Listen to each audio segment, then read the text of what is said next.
Marvel Tokon Fighting Souls has been out for a while now, and fighting game fans seem to be having a blast with its 21-character roster, and the list is only getting bigger with Phoenix Cyclops being the first DLC character to be released this fall. Hey GadInsiders, welcome to your tech and gaming hub. The DLC characters have not yet been confirmed, but Dataminers may have just found some of the characters coming to the game. They've discovered code in the game's PC files for The Thing, Daredevil, Gambit, Doctor Strange, and surprisingly, the Wasp. Keeping in mind that these characters are not confirmed to come to the game, there's simply code in the game's files that references all of these names. However, previous Arc System work titles have also been data mined similarly. For example, Jam was found in Guilty Gear Strive's files, and she was eventually a DLC character for the game, but it was years after the game's initial release. But still, the list is plausible.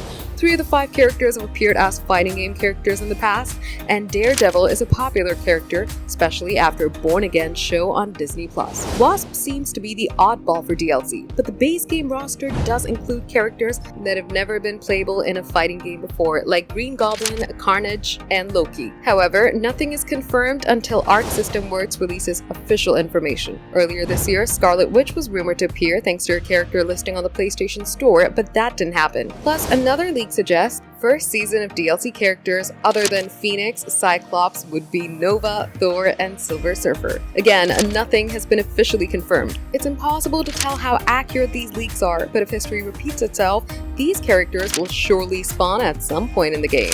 For more updates, subscribe to GadInsider, like and share the video, and don't forget to press the bell icon so you never miss any update.